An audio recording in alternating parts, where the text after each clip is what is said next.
Muy apreciados hermanos en Cristo y amigos que nos escuchan a través de estos audios. Vamos a volver a leer hoy, para concluir nuestra meditación, en el capítulo 12 del libro del Eclesiastés. Eclesiastés capítulo 12, y vamos a leer desde el verso 9 hasta el final. Y cuanto más sabio fue el predicador, tanto más enseñó sabiduría al pueblo. E hizo escuchar, e hizo escudriñar, y compuso muchos proverbios. Procuró el predicador hallar palabras agradables, y escribir rectamente palabras de verdad. Las palabras de los sabios son como aguijones, y como clavos hincados son las de los maestros de las congregaciones dadas por un pastor. Ahora, hijo mío, a más de esto, sea amonestado. No hay fin de hacer muchos libros, y el mucho estudio es fatiga de la carne. El fin de todo el discurso oído es este: teme a Dios y guarda sus mandamientos, porque esto es el todo del hombre. Porque Dios traerá toda obra a juicio, juntamente con toda cosa encubierta, sea buena o sea mala. Que nuestro Dios añada su rica bendición a la palabra suya. El Señor un día dijo, cuando perdonó los pecados y curó a un paralítico, los líderes religiosos presentes, los fariseos también, pensaban: ¿quién es este que puede o se atreve o tiene la osadía de perdonar los pecados? Y entonces el Señor les dijo estas palabras que están registradas por el evangelista Mateo en su capítulo 9, versículo 4.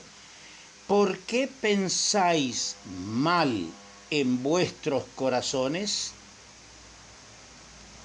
Hemos venido hablando de una vejez sin Dios, de una muerte sin Dios. Hemos visto también al hombre mundano sin Dios. Pero hoy vamos a concluir nuestra reflexión de este capítulo con este tema: los pensamientos del corazón.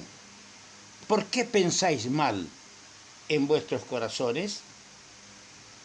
Muchos que leen el libro de Eclesiastés se quedan perplejos ante los pensamientos sugeridos en algunas partes de este libro. Y algunos incrédulos y burladores se valen de ellos, de esos pensamientos que están sugeridos en el libro, para burlarse de la palabra de Dios. Un ejemplo es, por ejemplo, lo que encontramos en el capítulo 3, versículos 17 al 22. No lo voy a leer por causa del poco espacio que tenemos para los audios por WhatsApp. Pero valdría la pena que usted, que está siguiendo estas reflexiones, lea el capítulo 3 de Eclesiastés, versos 17 al 22. Esto parecería contradictorio a todos los principios que están establecidos y delineados en la palabra de Dios. Pero tampoco hemos de pasar por alto que el mismo autor dice que estos fueron los pensamientos de su corazón. Y 2 veces lo dice en el capítulo 3. Dice en el capítulo 3, en el verso 17, y dije yo en mi corazón. Versículo 18, dije en mi corazón. Nos damos cuenta que el mismo Salomón, autor de este libro, dice que estos fueron los pensamientos de su corazón. Y esto ocurrió en su apostasía de Dios. Cuando el hombre sabio privilegiado, bendecido por Dios de manera suma, llegó a apartarse, a dar las espaldas al Dios que le dio tanto. Ahora, ¿qué cosa buena se puede esperar del corazón corrupto del hombre? ¿Por qué digo corazón corrupto? Porque la palabra de Dios en Jeremías 17:9 dice: engañoso es el corazón más que todas las cosas y perverso. ¿Qué se puede esperar de un pozo de corrupción, de donde salen toda especie de inmundicias? ¿Se puede esperar pensamientos puros y verdaderos? ¿Qué dice en Mateo el capítulo 15, el versículo 19 y 20? Porque del corazón salen los malos pensamientos, los homicidios, los adulterios, las fornicaciones, los hurtos, los falsos testimonios, las blasfemias. Estas cosas son las que contaminan al hombre, pero el comer con las manos sin lavar no contamina al hombre. Esto era porque era un rito entre los fariseos obligado lavarse las manos antes de comer. Pero ellos pensaban que ese era el todo de una vida espiritual que agrada a Dios. No, es muy bueno lavarse las manos y hay que enseñar a los niños también y a las personas antes de sentarse a la mesa, porque a veces manipulamos los alimentos con las manos. Es bueno enseñarles a una higiene de las manos antes de comer los alimentos. Pero esa limpieza de las manos no es el camino al cielo, no es la vida eterna. Es una buena norma, un buen principio, una buena costumbre hacerlo. Pero amigos, fíjese, del corazón salen los malos pensamientos.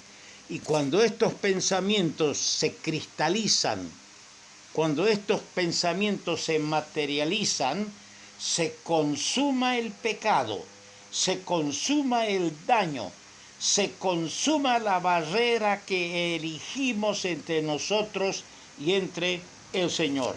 Por eso decimos, es un pozo de corrupción el corazón. Salomón reconoce que estaba errado al pensarlos. Y esto lo reconoce en los versículos finales del libro. Ahí lo confirma.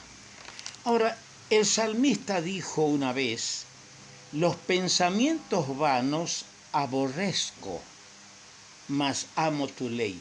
Ese debe ser el sentir de un verdadero hijo de Dios.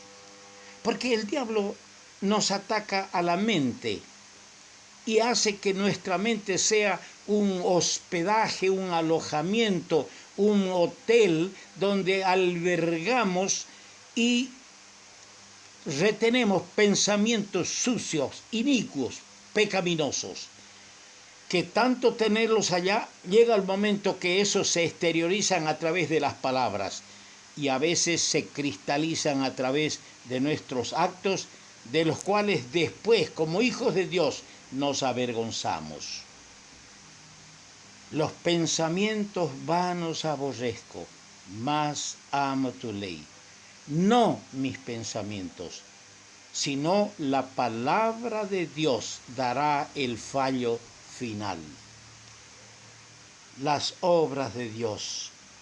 Ahora Salomón, en el capítulo 3 de este mismo libro de Eclesiastés, en el capítulo 3 y el versículo 14 dice: he entendido que todo lo que Dios hace será perpetuo, para siempre. Sobre aquello no se añadirá, ni de ello se disminuirá. Y lo hace Dios, para que delante de Él teman los hombres. Aquí Salomón nos da la llave para descifrar su enigma. He entendido que todo lo que Dios hace será perpetuo.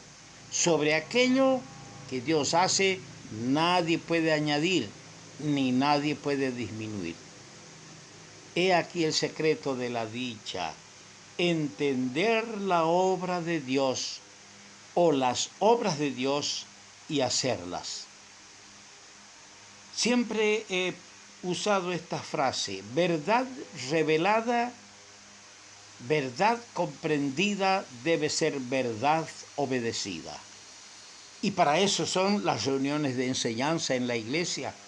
Para eso son los dones que Dios ha dado a los maestros de la palabra, para que ellos extraigan en la presencia de Dios las verdades de la voluntad de Dios para nuestras vidas y nos las transmitan con ese don que Dios les ha dado para hacernos comprender.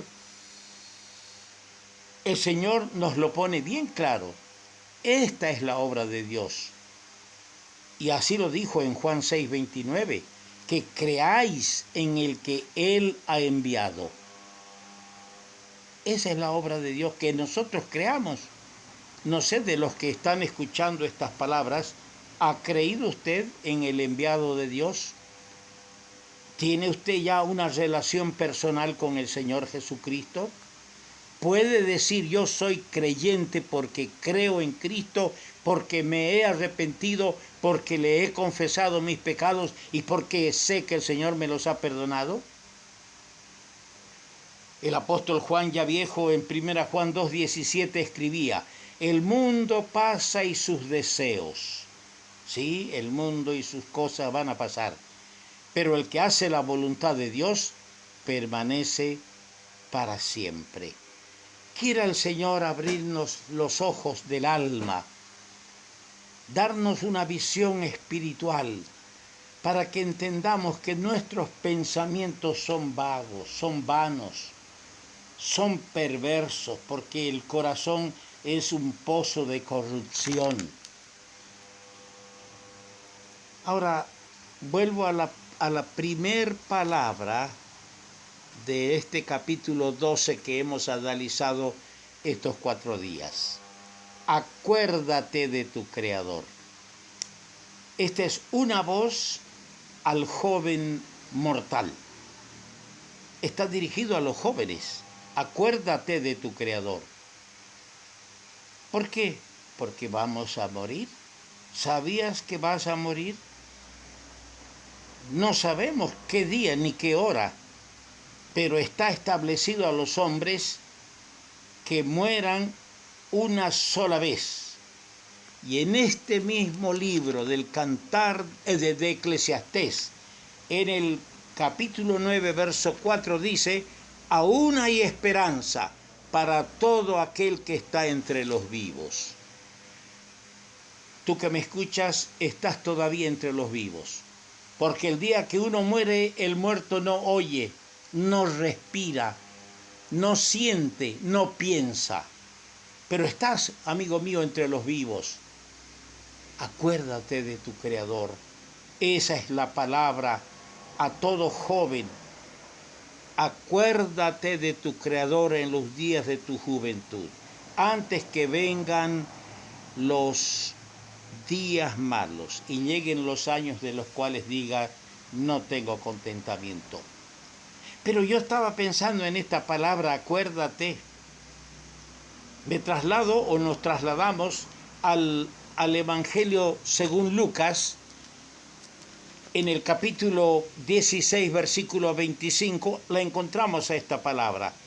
Pero Abraham le dijo: hijo, acuérdate. ¿Qué cosa? Que recibiste tus bienes en tu vida. Acuérdate, esta es una voz a un ser en el infierno. Acuérdate, él quería allí tener un alivio, quería tener allí él una esperanza, estando ya en los tormentos del infierno. Y la voz del paraíso vino y le dijo, acuérdate que vos o tú tuviste tu oportunidad, recibiste tus bienes. Esto me enseña que la memoria supervive a la muerte. Algunos piensan que en la otra vida ya nada se hay. Muere la persona, es como muerto el perro, muere el mal de rabia que puede transmitir. No. La memoria supervive. El cuerpo es solo el estuche donde está el alma, la persona. Hoy es el día de salvación, dice la palabra de Dios. Una vez que la persona pasa o transpone los umbrales de esta vida y da el salto a la eternidad, ya no hay oportunidad de perdón ni de salvación. Hoy es el día de salvación, por lo tanto, si oyereis hoy su voz, no endurezcáis vuestro corazón. Pero esta misma palabra, acuérdate, la encontramos en el mismo Evangelio de Lucas, en el capítulo 23. Allí encontramos esta palabra en el versículo 42. Uno de los malhechores que estaba ejecutado allí al lado de Cristo le dijo a Jesús: acuérdate, otra vez la palabra acuérdate de mí cuando vengas en tu reino. Esta es la voz del penitente, la voz del pecador consciente que está por dar el último salto en su vida, consciente de que lleva consigo la carga de sus pecados y de todos sus delitos. Su vida ha sido una vergüenza, vivió al margen de la ley, al margen de la sociedad, pero ahora se enfrenta a lo terrible de la eternidad. Y este penitente clama al Salvador: acuérdate de mí.